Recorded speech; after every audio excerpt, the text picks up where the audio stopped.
올해 7월 윤석열 검찰총장이 취임했죠. 5기수를 뛰어넘은 파격 인사에 많은 고위직 검사들이 퇴임한 뒤 변호사 개업을 했는데요.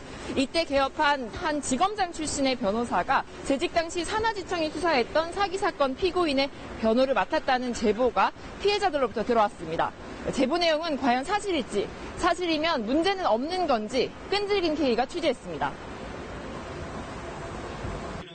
올해 2월 서울 63빌딩에서 열린 가상화폐 거래소 설명회.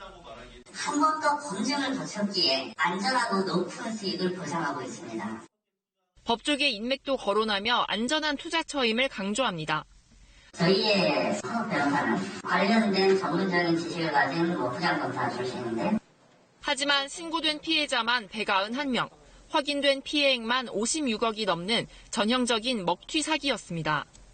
피해 신고가 잇따르자 업체 서버가 소재한 안동지청의 지휘로 경찰이 지난 4월부터 본격 수사에 나섰습니다.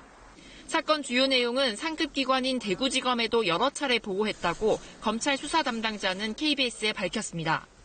피해자들은 당시 대구지검장에게 3차례나 진정서를 보내기도 했습니다. 안동지청에서 벌어지고 있는 사건 수사에 대해서 좀 더 대구지청에서도 관심을 갖고 포괄적으로 좀 수사를 해달라고 요청드린 겁니다. 수사 착수 석 달 만인 7월 초, 안동지청은 전현직 대표를 구속해 재판에 넘겼습니다. 그런데 안도했던 마음도 잠시뿐. 피해자들은 진정서를 받았던 지검장이 퇴임 2달 만에 주범 신모 씨의 변호를 맡게 됐다는 사실을 알게 됐습니다. 동명이라고 알고 있었지 그 당사자가 이 변호사인지는 전혀 몰랐습니다. 적지 않은 다감과 충격을 받게 되었습니다. 신 씨가 구속될 당시 대구지검장이었던 박윤혜 전 검사장이 신 씨의 변호인이 된 겁니다. 박 전 지검장은 신 씨의 변호인으로 선임된 뒤 안동지청에 내려가 사건 담당 검사들도 만난 것으로 확인됐습니다. 변호를 맡은 박윤혜 전 지검장의 변호사 사무실은 이곳 서울 서초동에 있습니다. 입장을 듣기 위해 여러 차례 사무실을 찾았지만 박 전 지검장은 취재진과의 만남을 피했습니다. 최근에 안동지청에 찾아가셨다고 들었거든요. 박윤혜 변호사님이. 그게 적절하신 건지. 대신 문자 메시지를 통해 변호사법상 위반되지 않는다.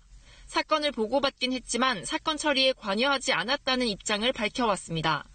현행 변호사법은 검사가 퇴직하면 1년 동안 재직 중 처리한 업무를 수임할 수 없도록 하고 있습니다.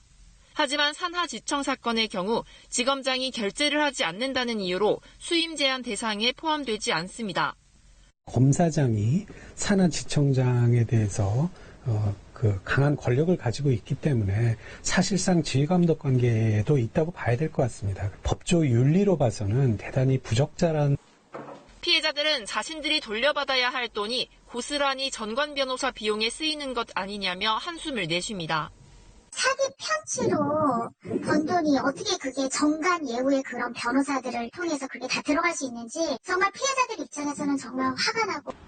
법조인의 전관 예우는 어디까지 허용돼야 하는 걸까요? 이번 사기 사건 피해자들은 법과 규정이 아니라 일반인의 상식과 법조인의 양심에 대해 묻고 있습니다. 끈질긴 K 문예슬입니다.